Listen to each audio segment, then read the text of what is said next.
What's up, guys? Kenny912 here, and welcome to another tier list. Yes, we are continuing the Spongebob Squarepants tier list with Season 5. So, Season 5 is known for quite a few things. It has the origin story of Mr. Krabs vs. Plankton. It has the return of SpongeBob shorts, shorter episodes, which we haven't seen since Season 2. And it's also known for having a couple of specials, including Pest to the West, Whatever Happened to SpongeBob, or as it's also called, Who Bought What Pants, and of course it's also known for the TV movie Atlantis Squarepantis. So there's a lot to look over for this season here. This is seen, much like Season 4, it's seen as another pretty mixed season in the fan base, I believe. Seen as a mixed bag. Some people say there's some good episodes in here, some bad episodes. But we'll see how they all stack up. So, let's get started. First up, we have 20,000 patties under the sea. I'm gonna put it in great. So, I think this is a pretty good episode. I like the idea of SpongeBob and Patrick. SpongeBob and Patrick find a submarine, and Mr. Krabs tells them to use the submarine to take the Krusty Krab on the road. So they travel around and deliver Krabby Patties to people, and then they eventually get stuck in an abyss and have to feed a giant monster Krabby Patties so that they'll eventually be let go. They can eventually leave. And all the while, Plankton is trying to ruin everything. So I think I like the idea of the story, and I like some of the gags. I think my favorite moment in this episode, or maybe for the funniest moment, is probably when Plankton is insulting all the Bikini Bottomites. He's just like going, "I'm Plankton, you old hag, and your son smells like diapers. Someone should put you in a box floating down the river, Grandpa."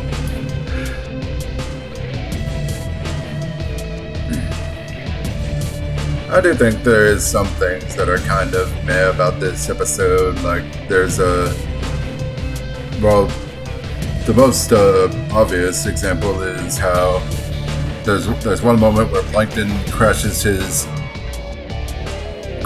flying machine into the cave wall, and then he says, "Who needs that old rush bucket anyhow?" But his line does not match up with what he's saying. Like, the animation doesn't match up with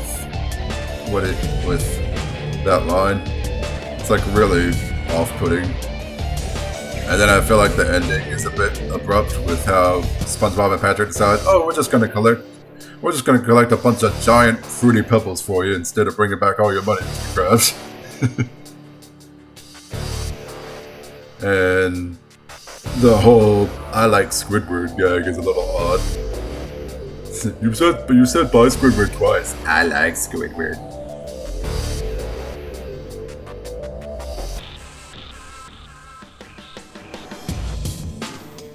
You do your SpongeBob. Anyway, still think it's a pretty good episode.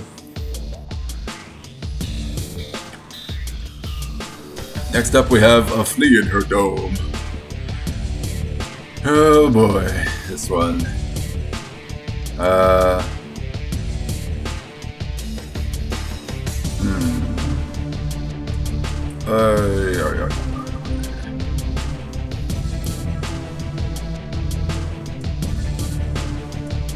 Okay. Well, I do think that the beginning part of this episode is fine, which I believe is ultimately why. This episode kind of goes back and forth in quality for me. I like the montage of SpongeBob and Patrick making a welcome home party for Sandy because Sandy's out of town, and they like really miss her. So it's like, hey, let's make a welcome home party. So that's nice, but everything starts going downhill in the episode when the flea shows up. I do not like the flea. The flea is way too overly detailed and nasty and horrifying. At one point, you actually get to see the flea give birth. That's not a pretty sight. I do not like the flea at all. The flea is just like, ugh. And this is also like one of those moments where Patrick all of a sudden decides to start acting like a jerk. Like he starts blaming Sandy for everything, and then he starts blaming SpongeBob for stuff, and he's like, I'm beginning to question our friendship. And it's like, come on, man. It's just like, ugh. And then there's a useless gag about, it's like, alright, I got a plan. Let's all climb on each other's shoulders so I can get an apple to eat out of the tree. It's mostly a filler gag. I do like the visuals of when the fleas it's when the fleas actually multiply and start like turning into different things. And they stop like showing, close-ups of them and whatever is when it gets a bit better. But that's also the point where Patrick starts acting like a jerk, so it's like, yeah. So, mixed bag of an episode. Probably on the lower end of Barnacles. Not Barnacles. Meh. Because I do like the opening part at least. I don't know, should I?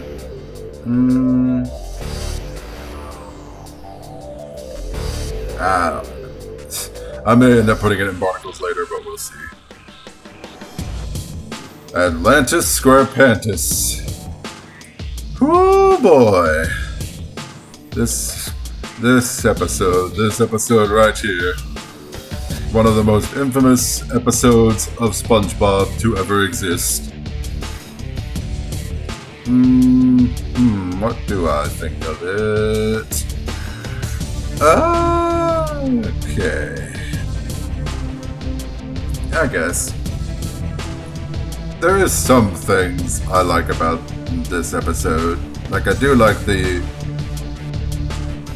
think the visual style of it, the visual style. Okay, I think Atlantis itself looks pretty neat, and I do like David Bowie guest starring as the Lord Royal Highness. I think he does a good job in the role.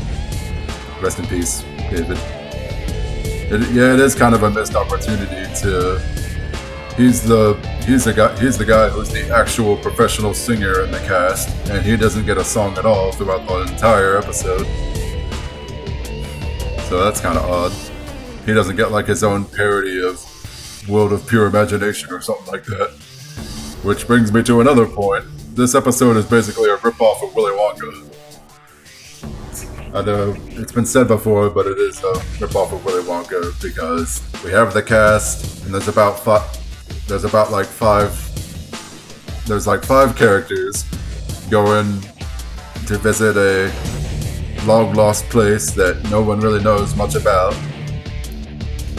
And they have like an eccentric host with them. Sort of an eccentric host with them. And their party keeps dropping one by one because they keep getting left behind.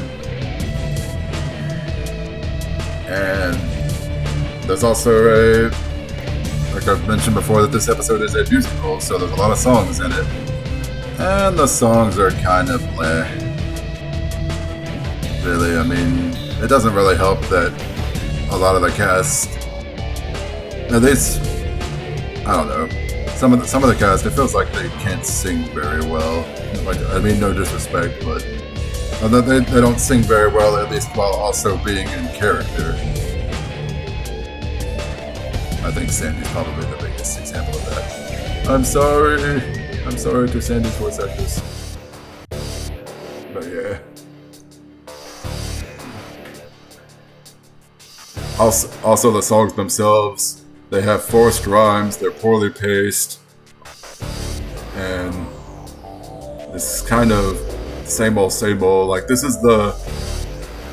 makes the third and fourth time in the show that Mr. Krabs has sung, whatever. I don't know my grammar. This is like both the third and fourth time in the show that Mr. Krabs sings about how much he loves money. It's like, we get it, you love money, man. There's only so many times you can sing about how much you love money. Because there's another episode that comes before this one where Mr. Krabs sings about money. And then, of course, we had Selling Up from Season 4, where he also sang a song about money. and he sings 2 songs too. All the characters, just almost all the characters of the main cast at least. SpongeBob and Patrick probably aren't, or SpongeBob and Patrick are probably the best written out of the main cast in this one. But like Squidward, Mr. Krabs, and Sandy seem like pretty one note here. They like almost exclusively talk about how much they love science, money, art, you know. It's just like there's not a whole, it doesn't seem like there's a whole lot to them here. And I almost feel like this episode probably would have been better if they leaned more towards the whole Atlantis Squarepantis thing. Like there's a throwaway line that ties into the title of the episode where Patrick says, "Atlantis Squarepantis, it probably belonged to your ancient ancestors." I almost want to see a version of this episode where Atlantis is actually run by like ancestors of SpongeBob or like other sponges, you know? I would almost feel like another version of like a Neptune spatula, how King Neptune wants SpongeBob to go to Atlantis to be his fry cook, but SpongeBob doesn't want to go. But this time SpongeBob is actually given pretty legitimate reasons to stay in Atlantis. Like he could be invited to like stay in Atlantis with the rest of his fellow sponges or something, but he'll leave his friends behind. And this time he's actually more conflicted about it than he would be in Neptune's Spatula or something. I'm probably asking for too much. That's probably more like a fan fiction sort of thing. Basically, SpongeBob has a Toy Story 2 plot. SpongeBob is like Woody, where he has to decide between his new friends or his old friends.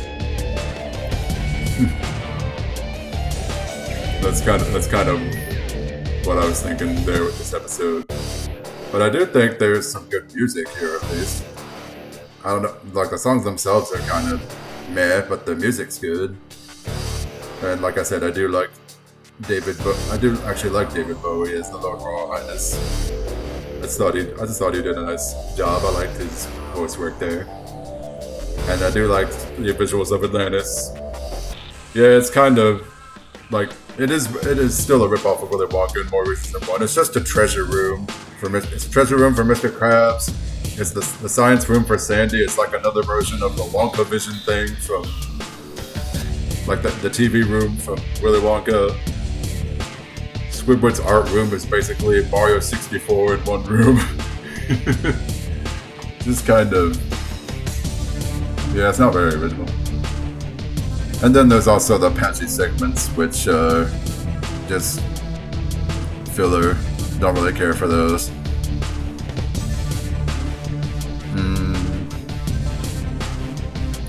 Yeah.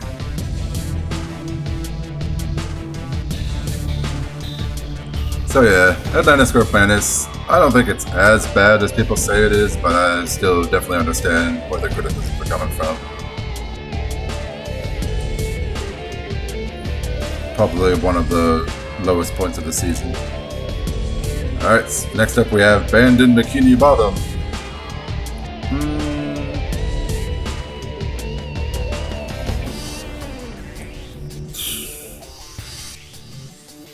I guess I'll put it in good. So this one's about Krabby Patties getting banned in Bikini Bottom. And so Mr. Krabs and SpongeBob end up selling Krabby Patties at SpongeBob's house instead. Selling Krabby Patties under the radar. Like there's this old fish woman who bans Krabby Patties because reasons. There's like really no reason why she would ban Krabby Patties. But then again, I guess it also leads credit to what they say in Just One Bite back in season 3, where it's like, the only people who don't like a Krabby Patty have never tasted one. And indeed, once the fish woman actually eats a Krabby Patty by accident, she ends up loving it, so she doesn't ban Krabby Patties anymore. I do think it's kind of dumb how Plankton's like, oh hey, look Karen, Mr. Krabs changed the name of the Krusty Krab to the Closed Krab, and Karen's like, it is closed. Like, this season is almost up. Oh, I actually almost forgot about this. Atlantis Squarepantis also has Plankton in it, and he's pretty pointless, to be honest, in that episode. Like, they literally just throw him in during one of the songs, and he also feels like really one note in that episode. I like it better when he's just being petty by trying to steal the Krabby Patty formula, but here he's like almost like a sociopath in a way. I guess if that's the right word, I don't know. But he's like, I'm going to destroy the world. I'm going to destroy my enemies. He's just kind of generic villain in the Atlantis Squarepantis. But yeah, in season 5, it seems like they kind of dumbed down Plankton quite a bit. He's not as much of an evil genius here as he is in season 4, with a lot of his plans, at least to me. So yeah, that's kind of a bummer, because I do like Plankton most of the time. I still like him, but it's like, they kind of dumbed down this character in season 5 a little too much for me. Otherwise, this episode's alright. It doesn't have a whole lot of funny gags. Maybe I'll just...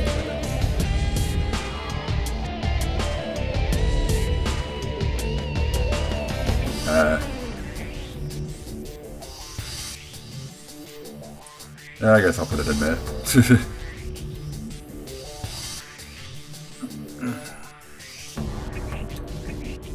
This is kind of okay. Anyway, Blackened Sponge. Let's see, good, great. But then good.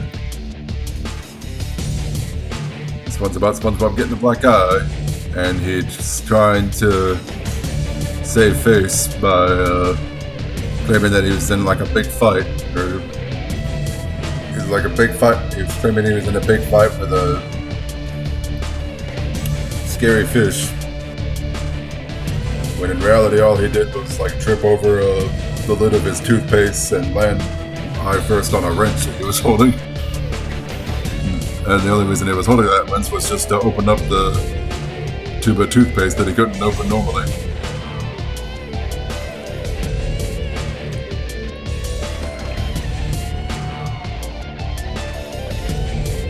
I do like SpongeBob's different imagined spots of his different stories.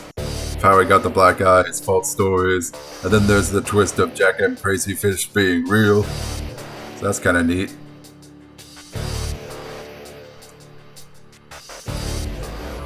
And yeah. Oh, I actually do like the gag of Gary trying not to laugh when SpongeBob reveals the truth about why he has a black eye. Gary, I gave myself a black eye trying to open a tube of toothpaste, and Gary's just like...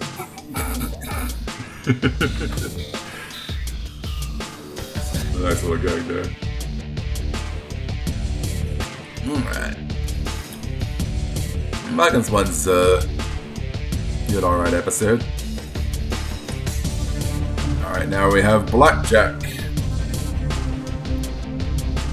So there's another good episode. We basically get more of SpongeBob's family tree here. We get the return of SpongeBob's grandmother, so that's nice. I like SpongeBob's grandma. And we have his Uncle Captain Blue as another new addition to his family. And then of course we have his cousin Blackjack with the twist of him being very tiny at the end. I do like how far SpongeBob wants to go to save his parents, because he feels like his parents are in danger because of Blackjack, because Blackjack was like a thug back in the day. But of course all he went to jail, and he did actually serve time in jail, but all he went to jail for was for littering. So that's kind of silly. There's some unique settings here, and I like the gag of Blackjack's house being like right next to Uncle Captain Blue's house. You mean it's right next door? Oh, yeah, convenient.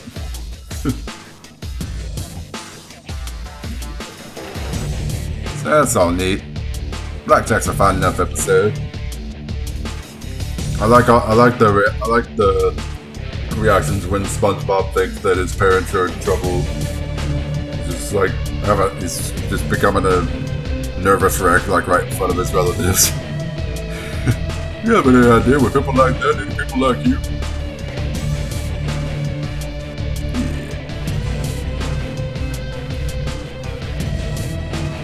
Yeah. Alright, next up we have Boat Smarts.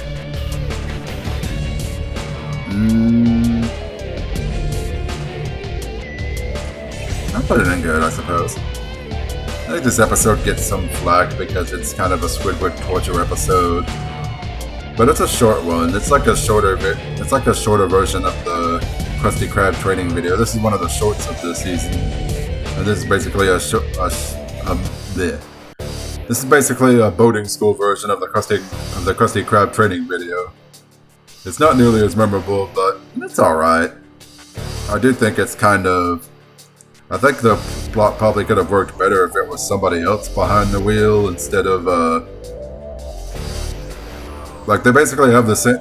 Basically kind of do the same thing they did with the Krusty Krab training video, where SpongeBob is the one... Where, like SpongeBob is the one that's actually practicing the good boat smarts. He's the one with boat smarts, because... They kind of, in this episode, they kind of portray SpongeBob as a very irresponsible driver, which he isn't. He just gets very nervous when he's behind the wheel. It's not like SpongeBob's not one of those people who will text while he's driving. Basically, he's not like that. Like all the previous boating school episodes just say that he just gets really scared and anxious when he's behind the wheel. But he's not the type that will just, not pay attention to the road at all, fall asleep, text while driving, do his makeup or whatever. He's not that kind of driver. They just portray him, but yet they betray him that way, so that's kind of off to me. One thing I really do like, though, there's one gag in this episode I like where it's Squidward as the crash test dummy. That's a pretty good gag. But yeah, but I don't think it's a bad episode. It's just definitely could have been better, and at least it's short, so it's not like it gets annoying for too long, if it annoys at all. So now we have Breath of Fresh Squidward.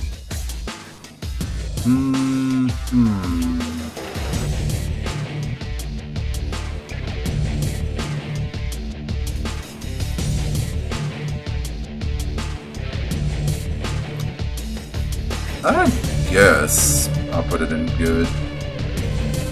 Maybe on the lower side of good. Don't entirely know. But this episode is basically about Squidward becoming nice because he gets electrocuted. So we get to see super nice guy Squidward. Basically Squidward if he acted like SpongeBob. So SpongeBob eventually becomes jealous of Squidward because Squidward starts getting all nice and he starts winning the affections of everybody. He starts winning the affection of Patrick and Mr. Krabs, and it's like, hey, he might be a better employee or a better fry cook than you was. Which seems kind of odd that Squidward would be that way. I'm pretty sure just because he turned nice doesn't mean his skills as a cook would improve. As a fry cook would improve.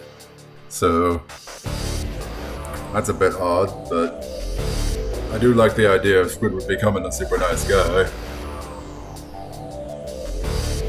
And I do think that SpongeBob kind of comes off as kind of unlikable here just because of how jealous he gets. But at least he does see the error of his ways and tries to apologize to him later. But by that time, that's when everything goes back to normal.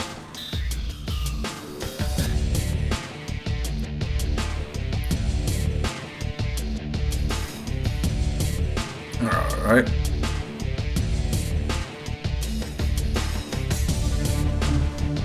So about the first Squidward's alright. Bucket, sweet bucket.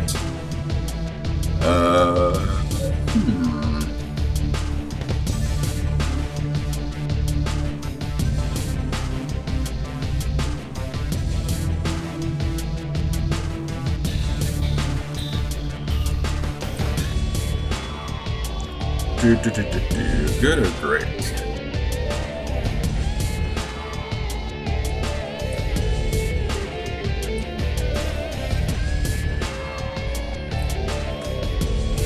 I guess I'll put it in. Yeah, put in good, I guess. Well, that's on the upper side of good. So this episode is about Plankton wanting to remodel the chum bucket. Actually, he gets SpongeBob, Patrick, and Squidward to remodel the chum bucket so that they're distracted while he tries to go for the Krabby Patty formula and the Krusty Krab, which is unguarded because Mr. Krabs is also out of town. I do think there's some good gags in here with the visuals of the chum bucket being remodeled. I like how SpongeBob, Patrick, and Squidward eventually just remodel the chum bucket into the Krusty Krab.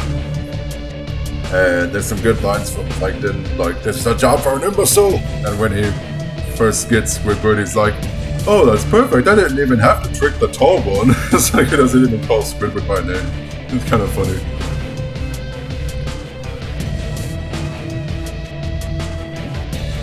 And of course, you got Mr. Krabs coming back at the end. It's like, "Of course I don't leave the Krabby Patty formula at the Krusty Krab, I always take it with me." So some smarts on Mr. Krab there.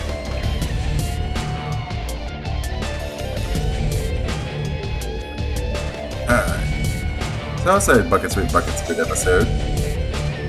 Good gags, good visuals. Friend or foe?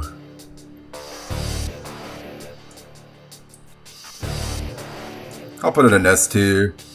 I do think the patchy segments might drag this one down a bit, because I don't really think those patchy segments are particularly memorable, but the episode itself, I do like. I think there's a lot of good gags in this one. I do like that it's the origin story of how Mr. Krabs and Plankton went from friends to rivals. They were childhood best friends, and then they became rivals because they had a disagreement over the Krabby Patty formula. But I think there's a lot of good gags in this one.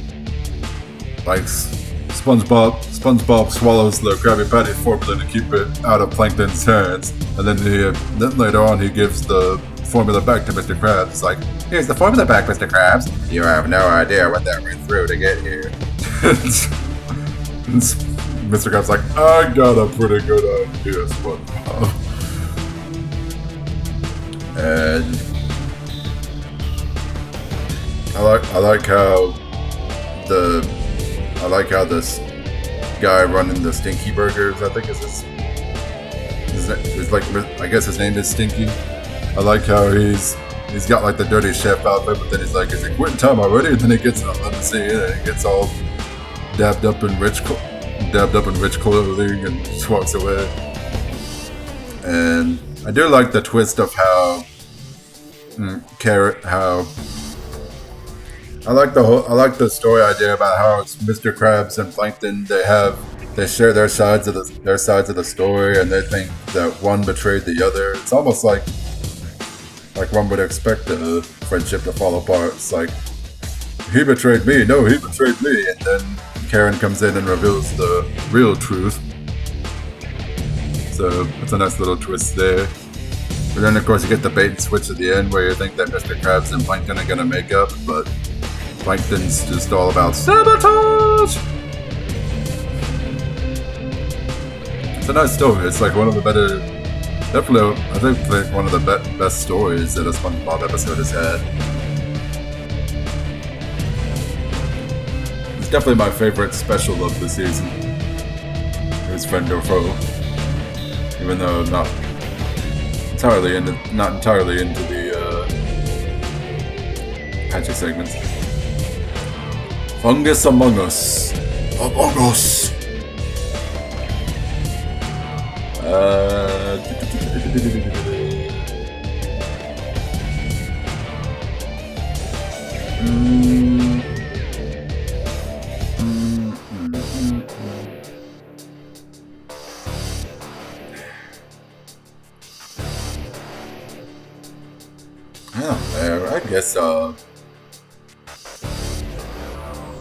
I guess it's meh, but I think the biggest problem with this episode is that it doesn't really have a lot of good gags. It's like not very funny. It's just kind of almost dull in a way, and a little too mean to SpongeBob. Like there's not a lot of jokes for this one. Not very particularly memorable one, but I don't think it's like annoyingly bad or anything like that. It's just kind of boring. It's all about SpongeBob getting fungus disease, and he accidentally spreads it across the entire Krusty Krab. Like Squidward gets the disease, and he spreads it across the Krusty Krab. And SpongeBob becomes a wreck, and yeah, it's almost like no jokes in this one. But at least from memory, I feel like there's no jokes.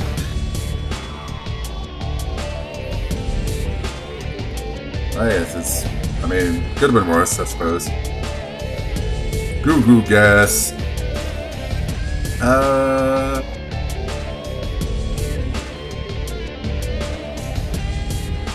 I'll put this one in grade, I guess. It being an episode that focuses on turning characters into babies, you'd think there'd be a lot of gross out humor in this one, but there's actually not a whole lot. It's more about Plankton. This is a very Plankton-centered episode. We don't get a whole lot of that, at least in the early seasons. We don't get a whole lot of Plankton-centered episodes, so it's kind of nice to see a Plankton in the spotlight here. And even though he might seem kind of incompetent again, he at least slowly develops his baby formula, his Goo Goo Gas, as he goes on. It's like at first, if he sprays them twice, then it's an antidote. Like he sprays them once, they turn into babies. Sprays them again, they turn back to normal. And I actually do like the visual of SpongeBob and Mr. Krabs going from baby to adult, and adult to baby, back and forth. I just think that's kind of funny, and Plankton's going, "Oh, Krabs, nice diaper."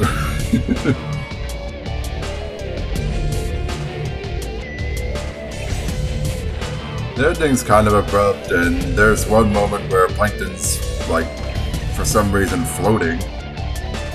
He's inexplicably floating while he's riding on a chalkboard. It's a cartoon, but it's kind of weird anyway. My baby cast can't possibly fail, or whatever.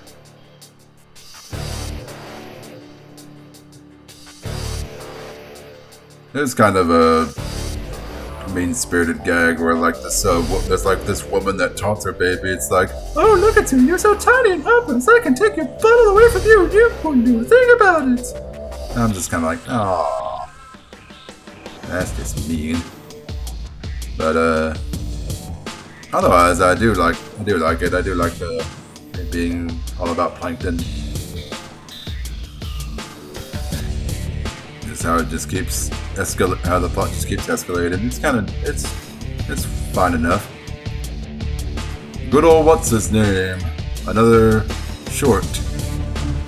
I'll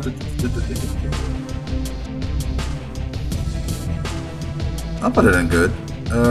Put it here, I guess. So this one's all about Squidward going crazy over trying to win a vacation. He's competing with SpongeBob over trying to win a luxury vacation, and he has to win it by memorizing the names of all the customers in the Krusty Krab. And it turns out he really wants the vacation so badly that he's willing to steal somebody's wallet for it, which is not a very good look for you, Squidward. And then there's the twist at the end where it's like, oh, you were never going to go on a vacation, Squidward. I was just going to give you the brochure. And then for some reason, Patrick's in jail with him at the end. At least in SpongeBob Meets the Strangler, Patrick being in jail made sense. They made like a joke to build up to that.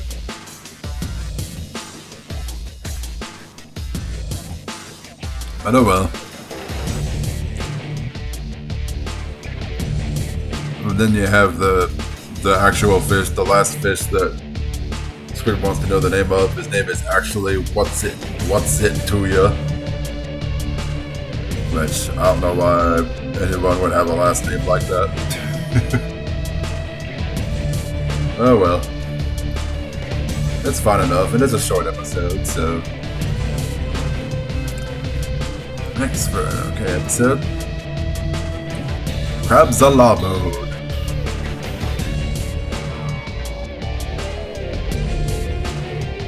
I'll put it in S tier.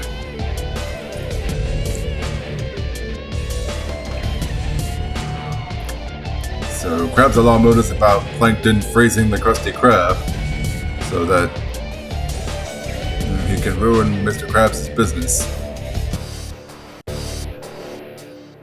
But it turns out in his attempt to ruin Mr. Krabs' business, he actually makes the business more successful.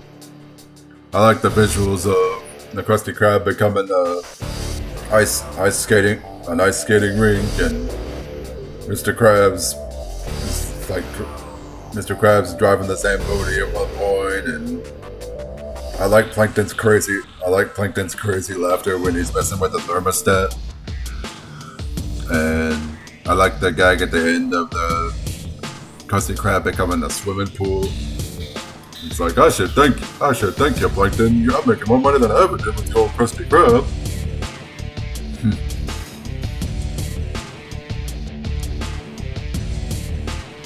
It's like one of those episodes where Mr. Krabs doesn't come off as like super overly greedy, I guess.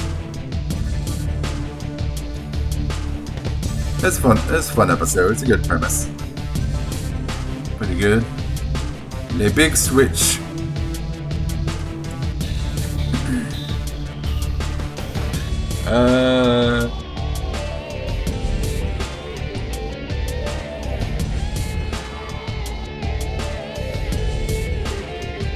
I guess it's in good. I like the idea of SpongeBob working in a different restaurant, but Mr. Krabs is kind of an idiot here for throwing away all his money. Goes out and going out of business. Like it's all the like in SpongeBob's side of the story, all he can do is make Krabby Patties at this new fancy French restaurant that he's working at. But as it turns out, all the customers love his Krabby Patties, so and he's like, wait, but I gotta go back to the Krusty Krab.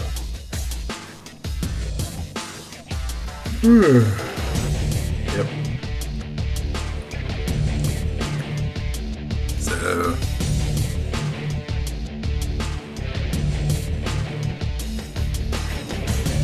there's also a running gag about the characters like kissing everyone on the cheek.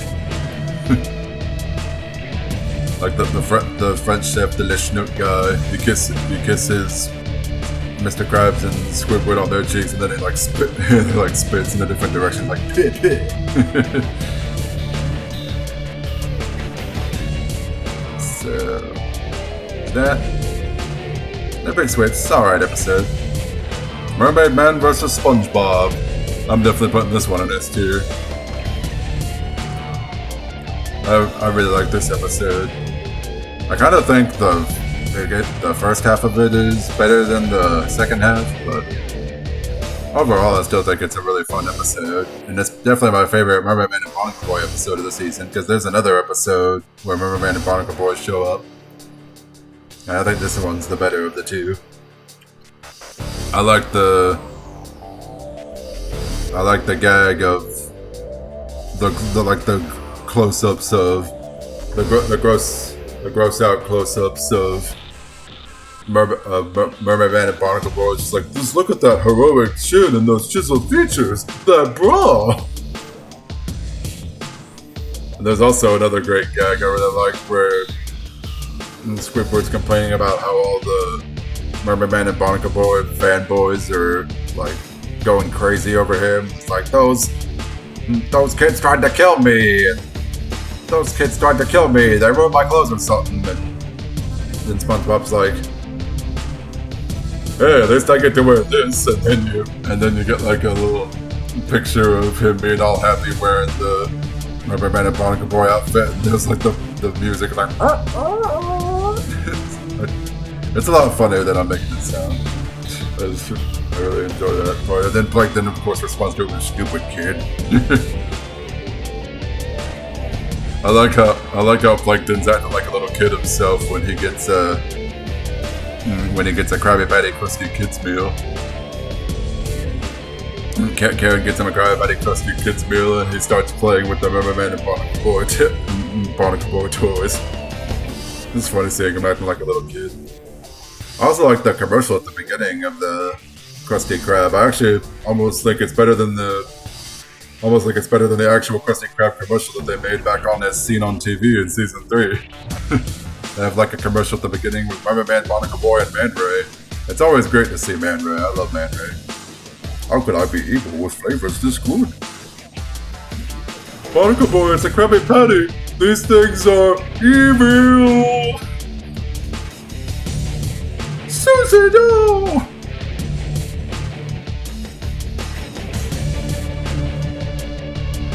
Yeah. Where Mrs. SpongeBob? Good episode. I actually forgot to mention the purpose of it. It's Plankton brainwashing Mermaid Man and Barnacle Boy so they can ruin the Krusty Krab's reputation and get everybody at the chum bucket.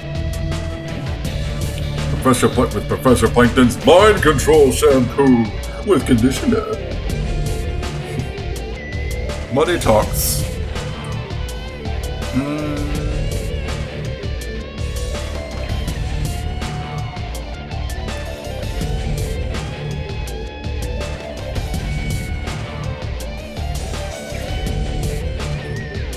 I'll put it in good, I suppose. It's another short, so it's fine. Again, this is the other episode of the season where Mr. Krabs sings about money. And at least it's a shorter one. It's a different kind of song. And I like the gags with the Flying Dutchman, especially at the end. I like how Mr. Krabs is like, oh, I sold my soul to somebody else. These guys. And it's like, hey, get in line, buddy. You too, SpongeBob. That's a good gag at the end there. But for the most part, it's kind of... The rest of the episode's kind of meh, but... It's fine enough. At least it's still just a short.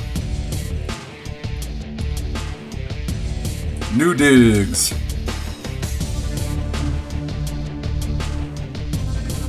Do I put it in graded or put it in best? I'll put it in great.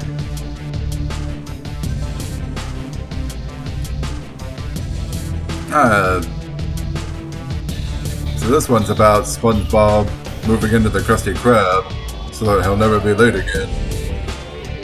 And I do like all the gags with how the Krusty Krab progressively becomes more and more like SpongeBob's house. Like SpongeBob starts putting his underwear in the cash register.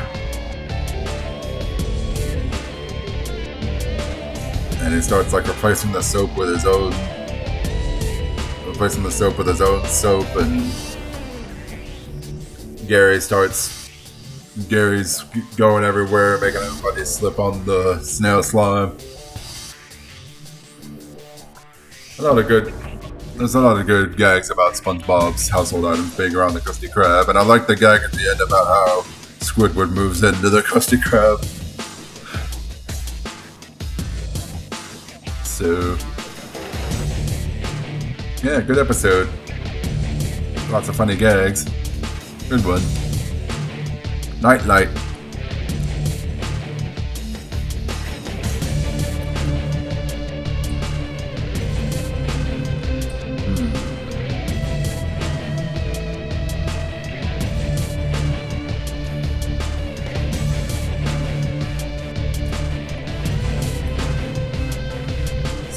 SpongeBob wants to have a nightlight to get out of all the darkness, and all of his attempts to get more light attracts Patrick and Merman and Barnacle Boy and this fly villain voiced by Mark Hamill. So that's a nice touch. We got a character voiced by Mark Hamill in this episode.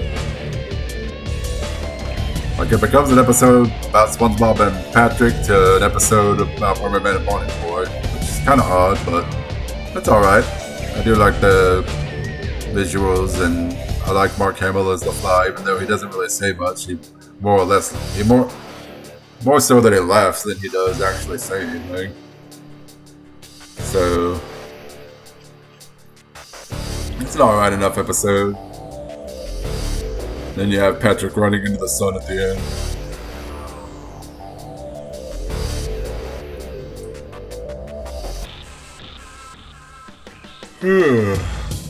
Pat no pay.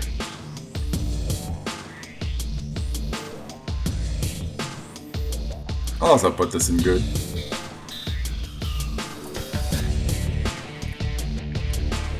So this one's about Patrick trying to do manual labor to make up for the fact that he can't pay for all the Krabby Patties that he ate that he couldn't pay for. He ate a bunch of Krabby Patties at the Krusty Krab, and Mr. Krab's like, "You said you could pay for it. I'll pay for it, all right." I do like the meta joke about SpongeBob's like, if Patrick doesn't get food, his stomach will be angry for the next 3 minutes or something like that. I think it's something like that.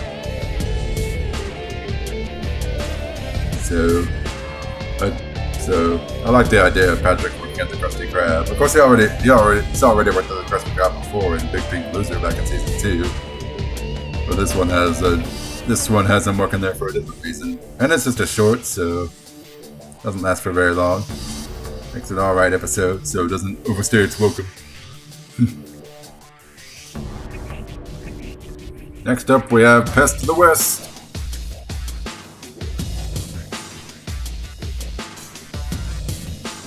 I actually like this episode fine.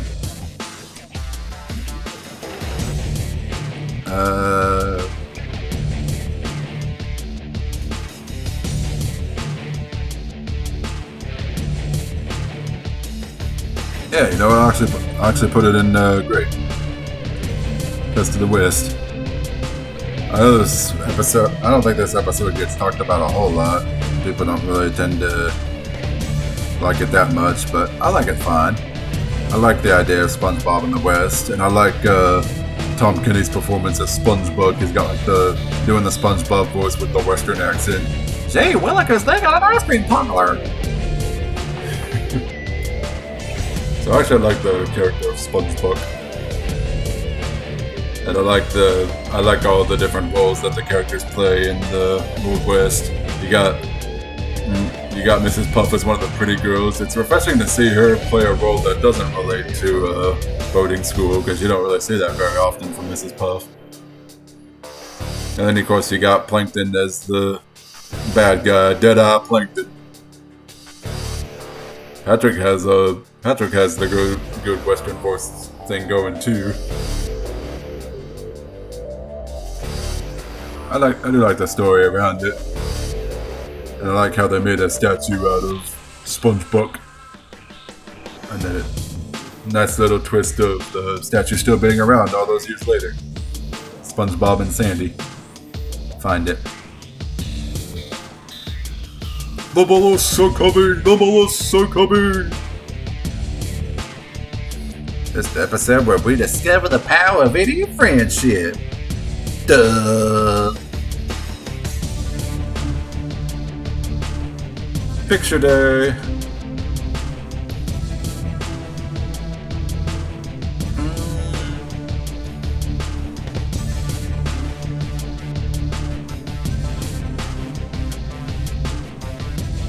That would have been great. This is SpongeBob trying to get to boating school for picture day, but he keeps on getting messy and dirty, so he has to keep going back home to get clean again. He eventually gets the help of Patrick. which doesn't entirely work out. But oh well.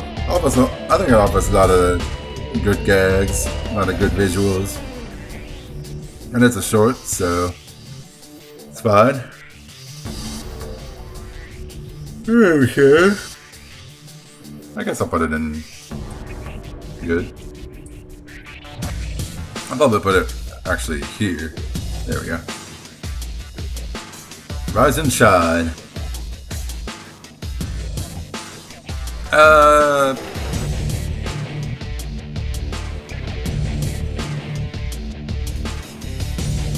Good, I guess. I don't really remember a whole lot about this one. This episode is basically about what Patrick's mornings are like. And it's a short episode, so it's not very long. Which basically means that you probably, by the time it's over, like, wait, what just happened? Or something like that. It's kind of one of those easy to forget kind of episodes. Not a whole lot to it. But that's fine. I don't think it's like bad.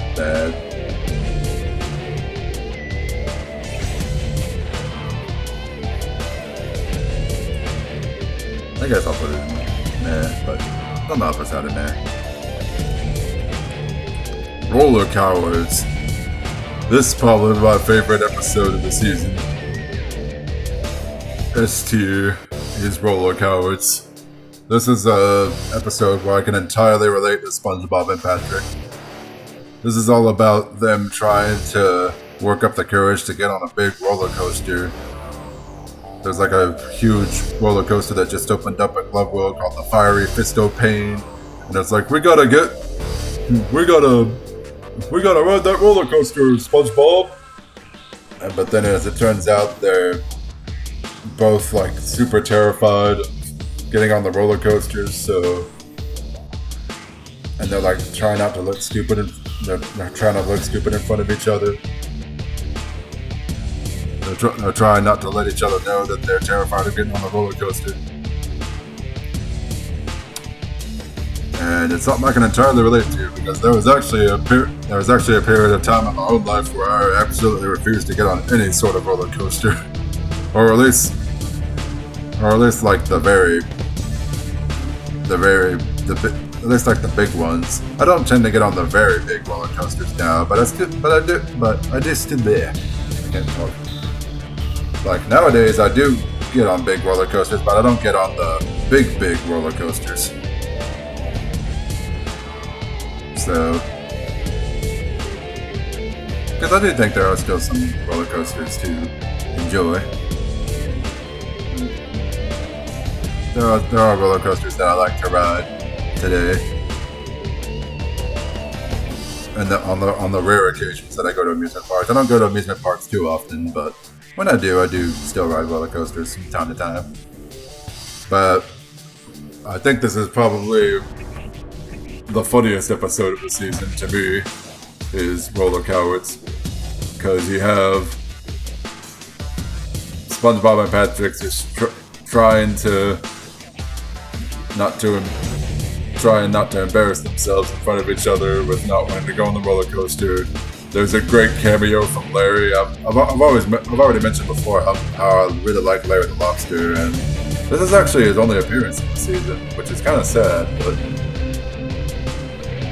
it's a really good appearance. I think it's really funny.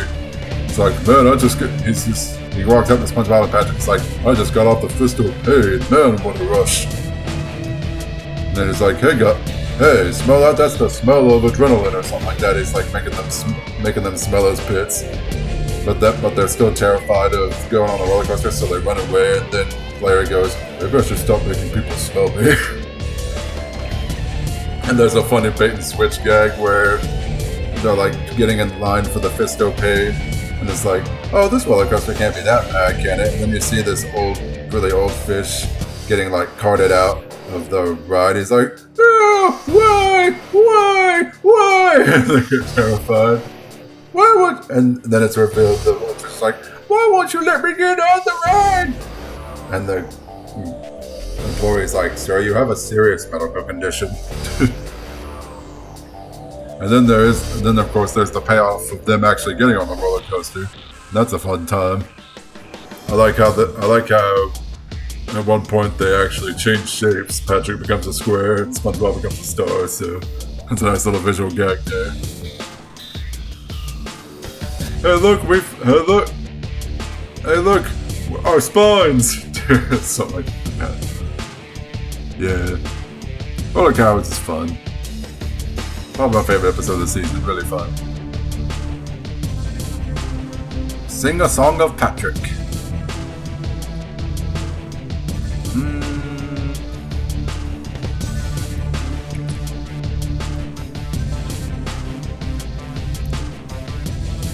I guess I'll put it there. I think I remember liking the episode alright, it's just that I don't remember a whole lot about it. It's like one of the episodes I haven't seen a whole lot of, so I feel like it wouldn't be really fair to put it in miss since I've rarely seen the episode, so I'll just put it there. It's all about Patrick making up a song and Bikini Bottom ends up hating it. They have like ridiculous reactions to it, kind of like how the Bikini Bottomites have ridiculous reactions to SpongeBob's Bad Breath and Something Smells from season 2, but I think that it's handled much better in Something Smells.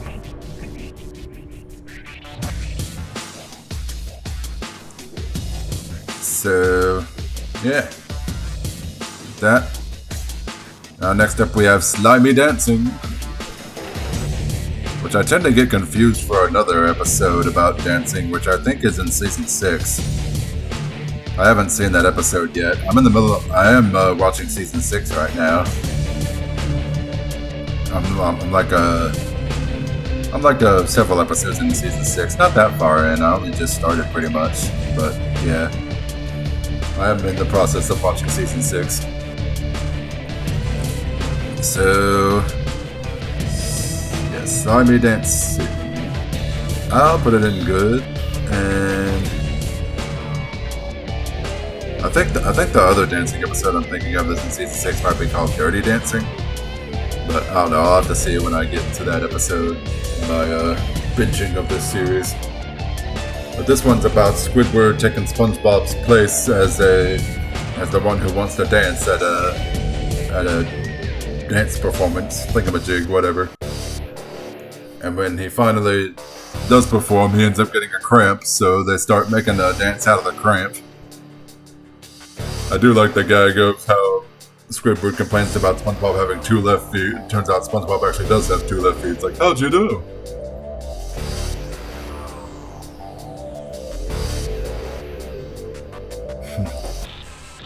I think the visual of SpongeBob having Squidward's arms and legs is kind of neat.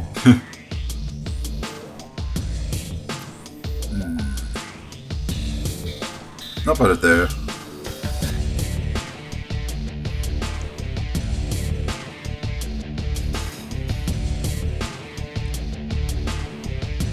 Slimy Dancing's still a good episode. SpongeBob versus the Patty Gadget. I'm putting this one in S. Definitely. Probably my favorite short of the season, and it's a favorite short for a lot of fans. This is their favorite short of the season. It's basically told entirely in rhyme. It's almost like a take on the John Henry story in a way. It's like Squidward's playing the role of the guy in the steam drill, and SpongeBob playing the role of John Henry, as they like compete for the most.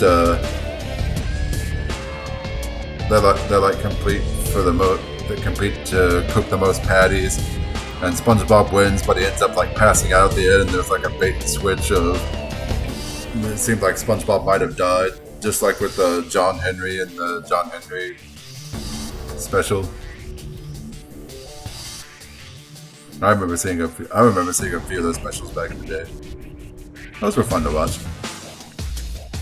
But yeah, I like how it's told entirely in rhyme. It's told by Apache too, or at least by someone who sounds a lot like Apache. So that's a nice touch. Squidward laughed, and when Squidward laughed, Sandy said, "What a schnook!" Not a good rhymes. They're definitely not as forced as the ones in Atlantis Squarepantis. So yeah, SpongeBob vs. the Paddock Gadget, best short of the season in my opinion. Spongehenge. Some people hate this episode. I don't think it's that bad. I'm gonna put this one in good, and I'll put it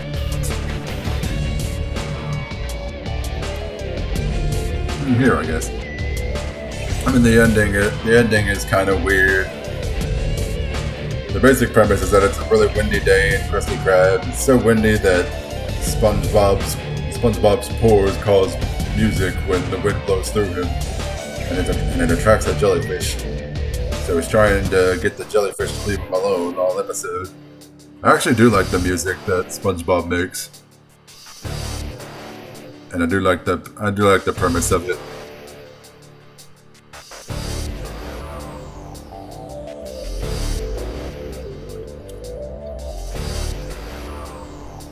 Apparently it gets so windy in Bikini Bottom that the Krusty Krab completely gets blown away. So I think it's kind of, that's kind of ludicrous. But I really don't think this episode is as bad as some might think it is. It's a fine enough episode.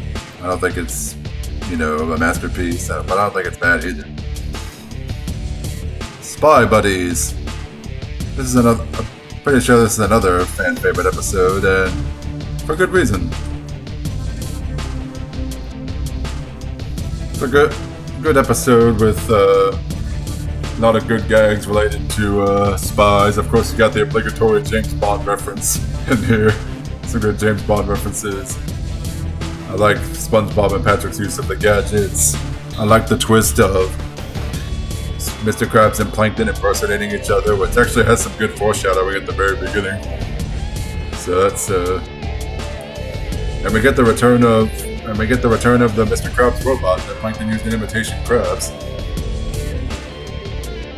It actually did show up in a cameo in season 4. I forget which episode it was though. It might have been New Leaf. The Mr. Krabs robot. But that was a nice way to bring the Mr. Krabs robot back. And Mr. Krabs and Plankton basically switch roles to over a bet. It's like, I bet I can't steal the Krabby Patty formula. I bet I can steal it better than you can, or something like that. And then Plankton decides to just buy baby clothes. Mr. Krabs disguises Plankton, decides to buy baby clothes while he disguises Plankton just to embarrass Plankton. I like that. Mr. Krabs is acting like a troll. So Spy Buddy is definitely a fun episode. Lots of great spy references. Lots of some good action in it, and good story too. Really good episode. Stanley as Squarepants.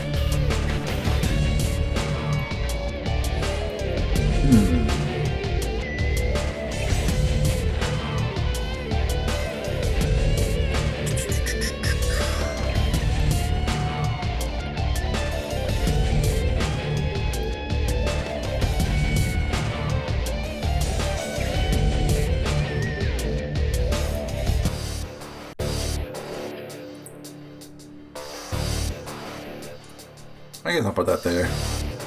So, this is another episode that features SpongeBob's family. It features his cousin Stanley, who destroys everything that he touches. So much like he does with Patrick and Big Pink Loser, SpongeBob decides, hey, let's get you a job at the Krusty Krab. And Stanley tries to make a good living at the Krusty Krab, but he ruins everything he touches, and SpongeBob always takes the fall for his mistakes.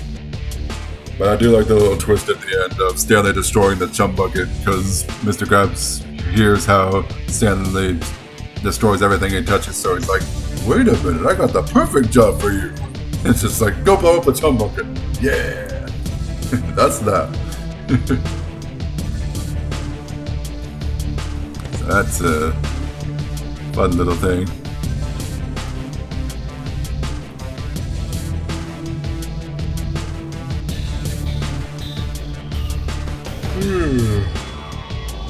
I also like the gag of Stanley taking photos with his first customer. It's like, this is a moment I don't want to miss. Let's take one of us be mad at each other.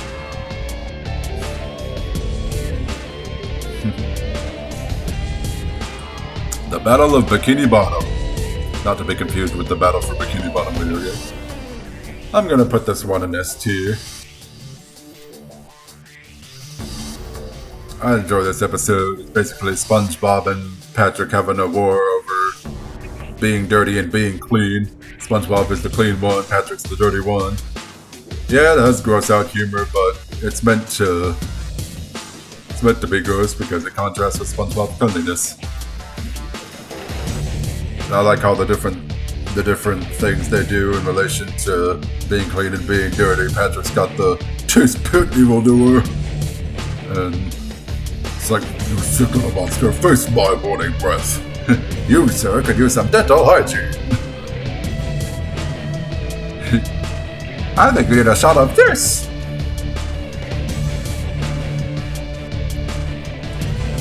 Not a pedicure, nail polish.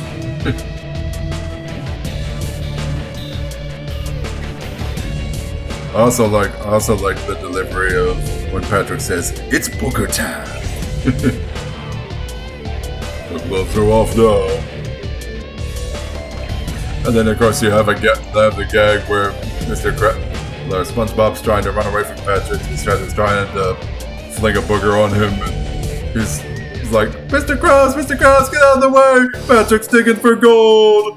And Mr. Krabs is like, gold? And he like chases after them, and then he comes back, and Squidward's like, so did you get any of Patrick's gold? He's not digging for any gold I'm looking for.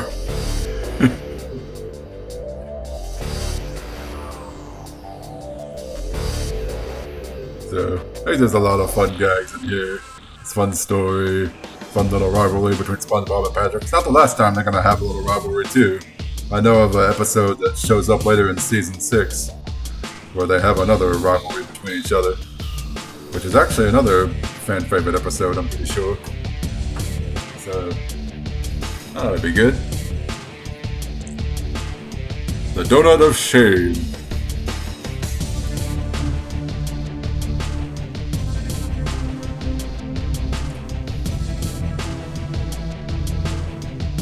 Alright.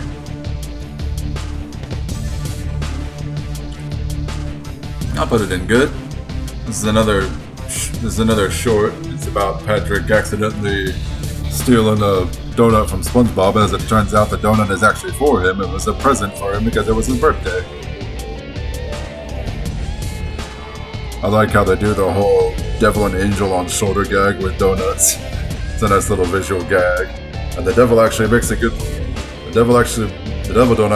good point. Like, put a chain on the donut so you can eat it, and when your sponge friend wants it back, just yank it out. And I like the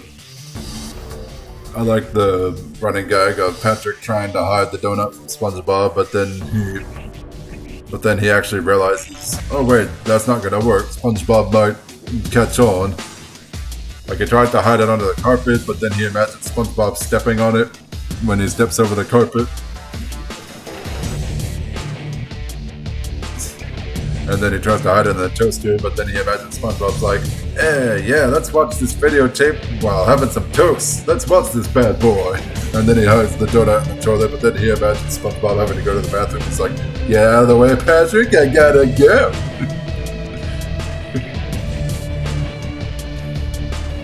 Actually, I might put it in great. There we go. Donut of Shame and great. Good short. The Inmates of Summer. I will also put this in great. I'll put this... Actually,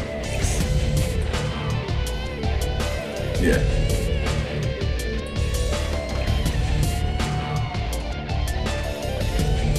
So, Inmates of Summer has SpongeBob and Patrick. Instead of going to a summer camp, they end up stuck in a prison.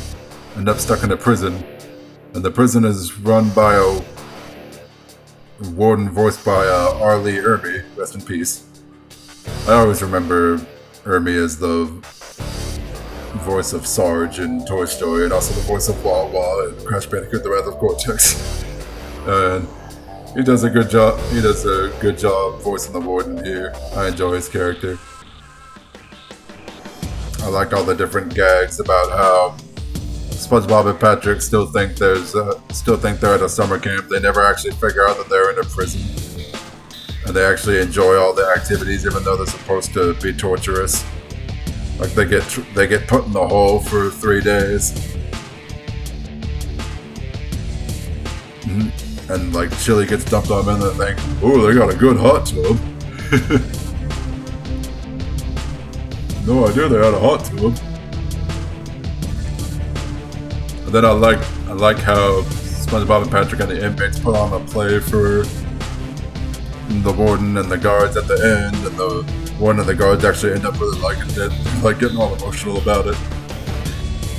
And I also like the ending gag where they finally do go to the actual summer camp or Boy Scout camp or whatever, and they're like, "SpongeBob?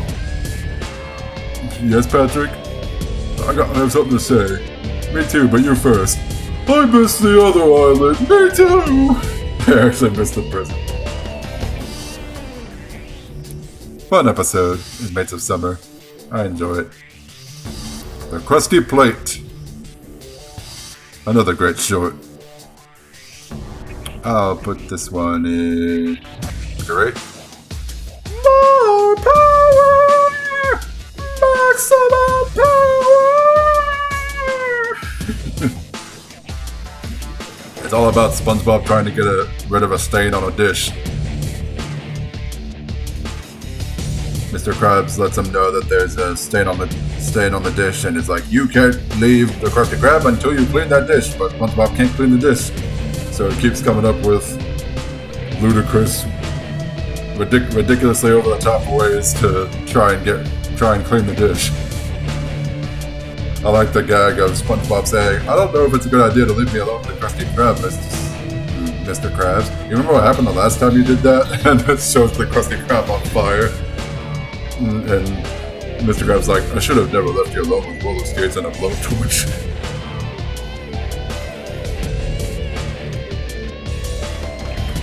And then, of course, SpongeBob actually does finally clean the dish at the end, but in the process, he completely destroys the Krusty Krab. Just like how Patrick actually destroys the Krusty Krab in Hat No Pay. Forgot to mention that earlier.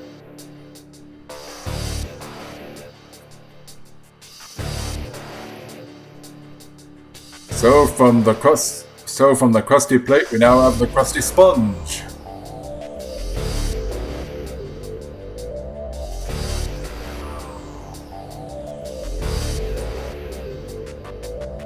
I think it's another good episode. I'll probably put it here. I don't really remember this one too much because I've pretty much kind of only seen it once. But I do remember liking it. I do think there's a lot of good gags with it. Basically, a food critic comes by to the Krusty Krab, and he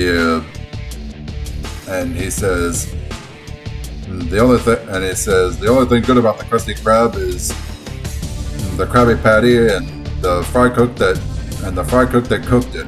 So because of this review that Mr. Krabs overhears, he thinks that SpongeBob is the best thing about the Krusty Krab, so he starts marketing the Krusty Krab entirely out of SpongeBob.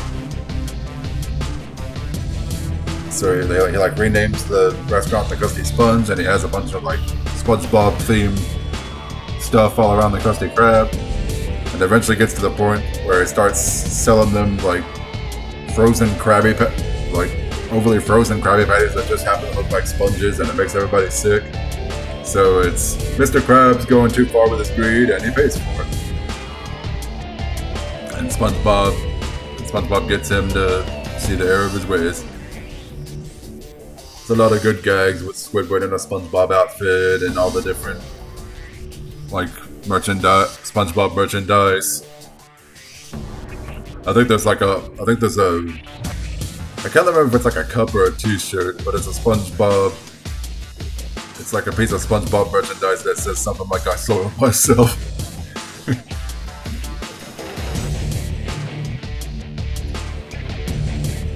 Alright, so yeah, Krusty Sponge, good episode. And now we have the original Fry Cook, which I think I'll put in great.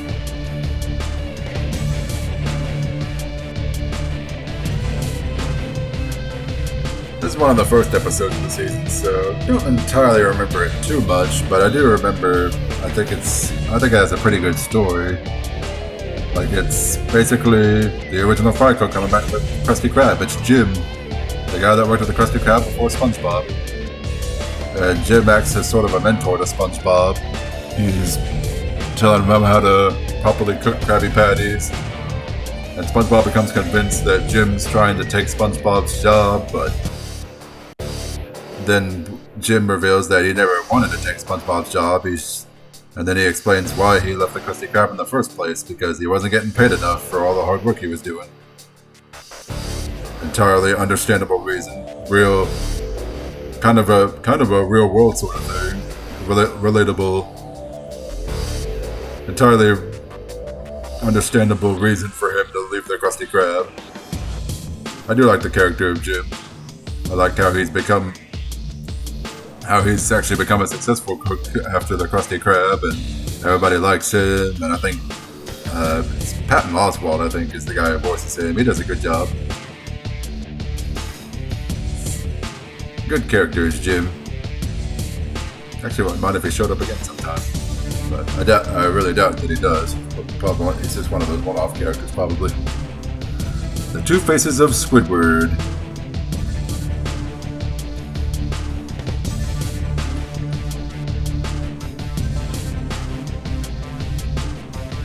Put this one in good. I do think the beginning part of this is kind of like padded. It has, like, SpongeBob kind of acts a little annoying in the beginning part, especially with constantly interrupting the doctor who's trying to remove Squidward's bandages, because SpongeBob accidentally broke Squidward's face by slamming a door in his face. And he keeps interrupting the doctor when the doctor's trying to heal up Squidward. And of course the whole twist is that Squidward's face being broken and the reconstructive surgery actually made his face handsome. So after that, it's actually one of those episodes where SpongeBob and Squidward actually get along, which I always appreciate those episodes where SpongeBob and Squidward get along. It's not just a one-sided friendship on SpongeBob's side. Like, so, you know, Squidward can't stand him, but SpongeBob likes him. It's not one of those times. I always like that. I like the gag of Squidward becoming even more handsome at the end. I like the twist of how he actually turns back to normal. It's a pretty funny visual gag.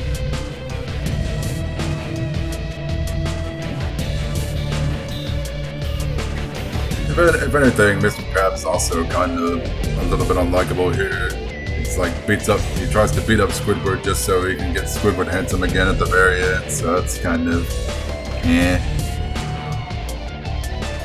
But Squidward himself is fun in this episode. I like Squidward's character in this episode. Two Faces Squidward, good episode overall. To Love a Patty. This is another infamous episode. And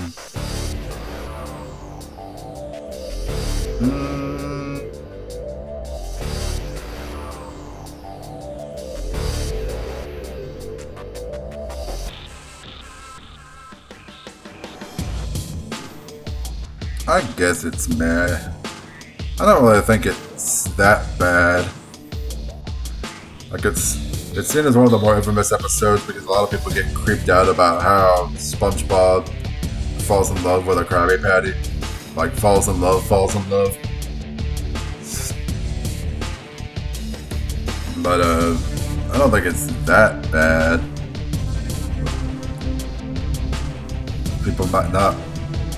Like, yeah, the song's kind of meh. I And there's a whole scene where SpongeBob beats up a bunch of clams, even rips one in half. That's kind of meh. But I do think there's some kind of funny visual gags, like SpongeBob in his tux when he makes like the whole puppy dog eyes while he's in his tux and make a little smile. It's like Squidward's like, who would ever date you? Who would ever date you? I mean, look at you. It's that little gag there. I like how Mr. Krabs is actually kind of impressed with SpongeBob. It's like, ooh, so you got yourself a date, boy. It's almost like he's playing matchmaker to him. And then of course there's the twist of SpongeBob dating a sandwich, so they're all like weirded out by it. Yeah, I really don't think this one is that bad. I mean, I can understand why people don't like it as much, but I really think it's yeah,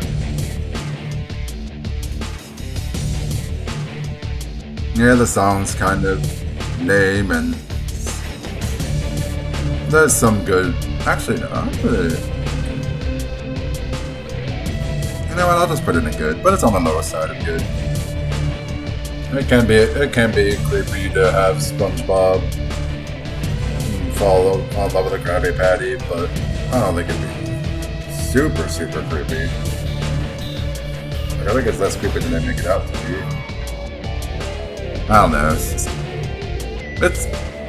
just an episode that gets a little overly hated, but I can still kind of understand why anyway. I also do like the whole visual of SpongeBob cooking Krabby Patties at the beginning too. Alright, 3 more episodes to save a squirrel. I'll put this one in good. Where will I put it? There. It's basically SpongeBob and Patrick trying to prove to Sandy that they can be good survivalists. So Sandy tests them into being good survivors. They end up out in the wilderness with almost no resources, and they eventually go crazy and try to eat each other. I actually like the visual of SpongeBob being all crazy. He's got like a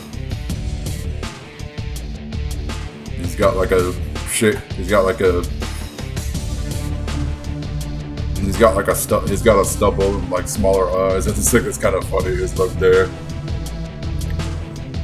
And when there's one moment where Patrick tries to cook him in a stew. He's like, carrots, you're making soup out of me? No, I wasn't. It was supposed to be stew. What's the blanket without a little ketchup?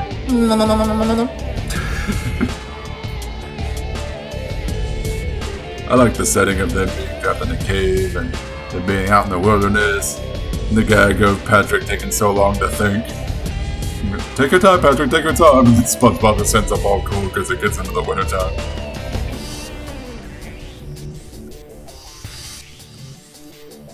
So I like Save a Squirrel just fine. Yeah, the twist of Sandy being the old hermit is kind of odd, but I guess. But it's eat or be eaten.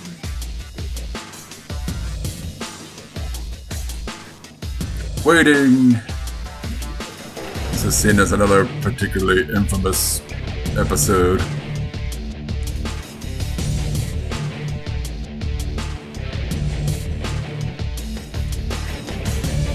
Once again, I don't think this episode is that bad. Yeah, it's still kind of meh, but overall, it's like, that's fine. It's all about SpongeBob trying to wait for a toy that he ordered in the mail, and he just like completely ignores everything else going on in his life. Apparently, he forgets a surprise birthday party for himself. Like he ignores doing karate with Sandy, which, funny little note here, Sandy's karate gloves in this episode are actually red when they're usually green. Usually it's SpongeBob, the one that has red karate gloves, and not Sandy. But here's Sandy's karate gloves are actually red. So that's kind of... thought that was kind of a odd little choice. But I don't think this episode is that bad. A lot of people just see this as annoying and just boring. But it's a short, so it doesn't last very long, so I can forgive it if it might just be kind of there. Maybe SpongeBob acts a little jerkish in this episode, just because of him going crazy over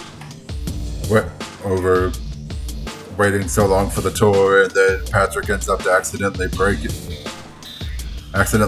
or it looks like that he accidentally breaks it, and then SpongeBob goes crazy over it. I waited so long, and you broke it. So yeah, waiting's okay. It's an okay episode. I definitely think it could have been worse, but I don't think it's that bad. Alright, and to close out our Season 5 tier list, we have Whatever Happened to SpongeBob, also known as Who Bob What Pants. And... yeah... this is it. It's the first Barnacles episode. Not really a fan of this one. Definitely my least favorite episode of this season. It's just too mean-spirited towards SpongeBob. It has the cliche plot of SpongeBob getting amnesia, which really doesn't work at all. Him getting amnesia is kind of pointless in the long run. Doesn't really change anything about his character. Like with his amnesia, you'd think he'd forget everything about himself, like what he likes and dislikes and all that, but he only forgets his friends, and he only forgets his name and where he comes from. He somehow remembers that he enjoys blowing bubbles. So, and then of course there's the lead up to SpongeBob deciding to leave town. Like, he leaves town and then he gets amnesia. But the whole reason he leaves town is because he thinks that no one wants him anymore, because through some accidents, he got all of his friends mad at him. They all called him Idiot Boy. And this really seems like they should have just done that whole thing in a different order. Like, they should have had Patrick be the last one that calls him Idiot Boy and not Mr. Krabs. Like, Patrick's the first one to call him Idiot Boy, and it's like, that's the first time I've ever been called that. And then after Squidward and Sandy call him Idiot Boy, and then finally it's Mr. Krabs that calls him Idiot Boy, he's like, well, if Mr. Krabs thinks I'm an Idiot Boy, then why am I even here anymore? It's just like, yeah. It seems kind of odd that Mr. Krabs would be the final straw. Maybe it should be like, I think it should be the order should have gone like this. Should have been Squidward first to call him Idiot Boy, then Sandy, then Mr. Krabs, and then Patrick. I think that's how it should have gone in terms of everybody calling him Idiot Boy. And then there's the whole plot about how he gets into a new city called New Kelp City after he loses his memory. He calls himself Cheesehead Brown Pants. Which, again, the idea of him getting amnesia is pretty much pointless since he's in an entirely new setting, so nobody there knows who he is. And so him just not knowing who he himself is just really pointless. There's a joke about the homeless. It's kind of and then there's the gang of like greaser guys, or the Bubble Poppin' Boys. It's the Bubble Poppin' Boys, and they're kind of like they have a really ridiculous reason for why they hate bubbles, and like their name is just stupid. And really the cat gang from the Tom and Jerry movie that's the cat gang that had that song "What Do We Care" from the Tom and Jerry movie. Those guys are more intimidating than the Bubble Pop Boys. And then another thing I don't really like about this one is Squidward's attitude. Squidward's pretty unlikable here. He, like, there's another ridiculous thing where it's like, oh, everyone in Bikini Bottom is going crazy because nobody's getting Krabby Patties. Apocalypse! That's just really ridiculous. Like, if they're going crazy over not getting Krabby Patties, then like, how long was it between Jim having a job and SpongeBob having a job? Bikini Bottom didn't seem so crazy at that point. But yeah, Squidward is definitely unlikable here because everyone feels guilty about driving SpongeBob away and calling him Idiot Boy, except for Squidward, who's like, "Oh man, I would have slammed the door in his face even harder." And the only reason he even goes along with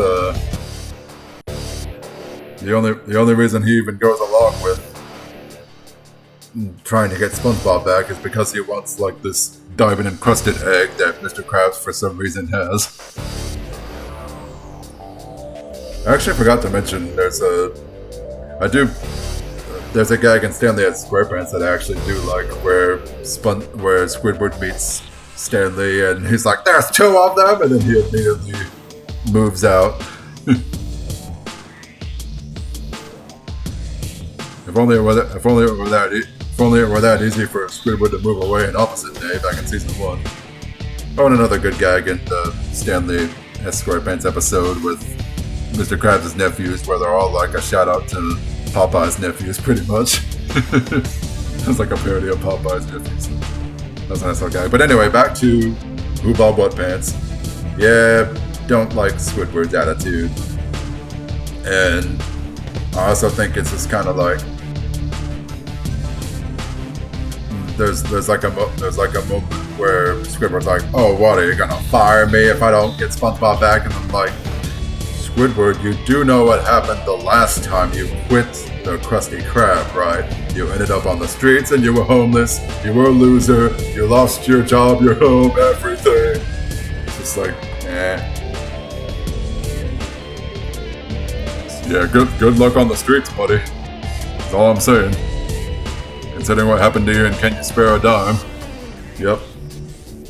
But yeah, Squidward is not written well in this episode. He's written too much like a jerk here.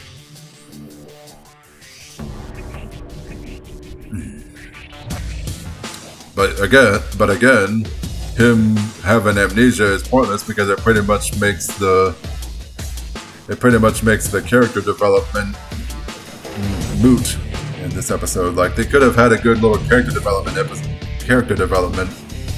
for all their characters where they do eventually find SpongeBob in New Kelp City. Like, SpongeBob, he gets rid of the Bubble Poppin' Boys, and all the citizens of New Kelp City are so glad that they did that they make him the new mayor.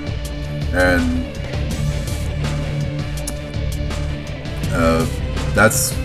it's when he's making a speech, that's when SpongeBob's friends find him. And since SpongeBob has amnesia, he doesn't remember why he left town, and he doesn't remember that his friends were jerks to him, calling him Idiot Boy. It would have been much more satisfying and cathartic if SpongeBob's like, "Wait a minute, why should I come back to Bikini Bottom? Y'all treated me like crap." I think it would have been a much better story if they did something like that. And then they're like trying to convince him back. It's like, "No, we're sorry, SpongeBob, please come back." And it's like, "No, you had your chance. You don't want me, I don't want you," or something like that. I think that would have made for a more interesting thing. And I think they still could have made some gags out of it too. Actually, for what it's worth, I do like there is one gag that I actually kind of liked in this one. It's the part where Patrick shows SpongeBob the best friend tattoo that they both have on their arm.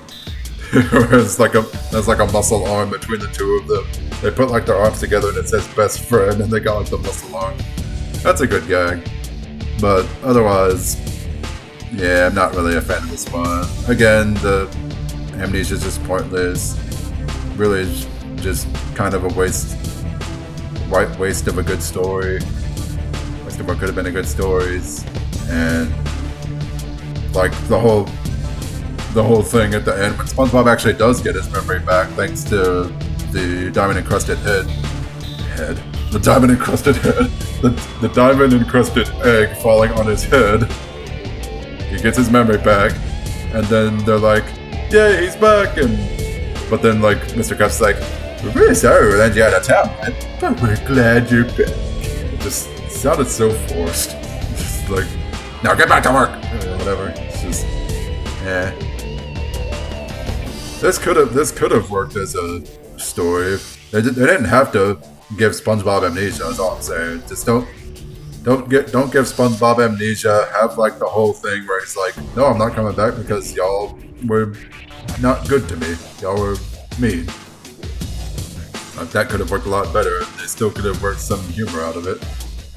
Also, there's like a couple of moments where SpongeBob does blow bubbles, like before the Bubble Poppin' Boys show up. It's like, why don't the Bubble Poppin' Boys just show up right away? You'd think with how much they hate bubbles, you'd think they'd be there right away to beat up people for blowing bubbles, but instead they don't show up until like later, after SpongeBob has already been blowing bubbles for like 3 or 4 times in the episode.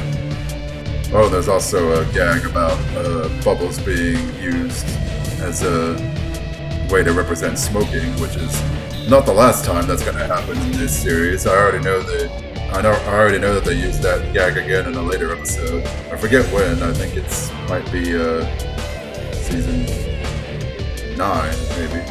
But whatever. Yeah, whatever happened to SpongeBob. Definitely my least favorite episode of the season. Probably one of my least favorite episodes so far, the ones that I've seen. Which, I mean, considering...